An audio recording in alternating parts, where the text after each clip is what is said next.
Assalomu alaykum, hurmatli ustozlar.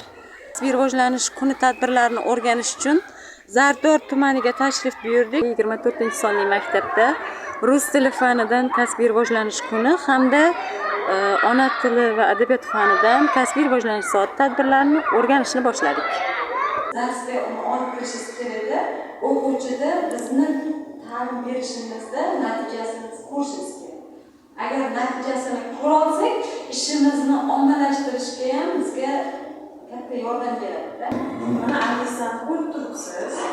Alisa mo'jizalar mamlakatida asar bor, u multfilm shaklida qo'yilgan. O'sha multfilmda mana mushuk turibdi-da, Alisa kelyapti yo'lda.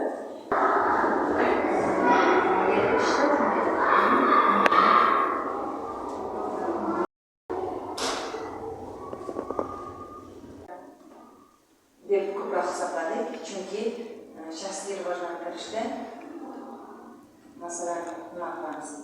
O'zimizni rivojlantirishimiz kerak. O'zimizni rivojlantiramiz. Birinchi bor do'stlarla tanishdim. Unda kamroq keldim.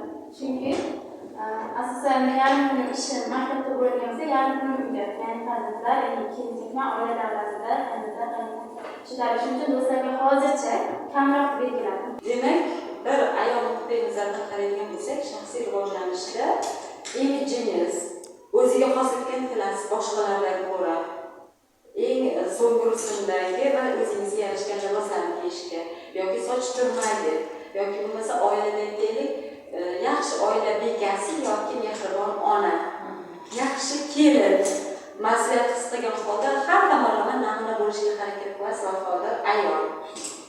Boshqalarga nisbatan shaxsiy rivojlanishda demak mana shu jihatlarda siz nimalarga e'tibor qildingiz yoki bo'lmasa yaxshi oila bekasi sifatida moliyaviy tomondan pul tejashda siz nima qildingiz? Mana bu shaxsiy rivojlanish.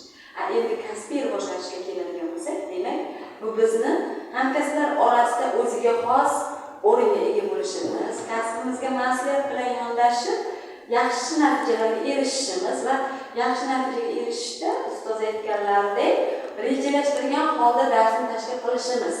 Demak, darsning boshlanish qismiga 10 minut, tashkiliy qismi va o'tirgan mavzuni so'rashga asosiy 30 minutimiz yangi mavzuni ochish va mustahkamlashga ketish kerak.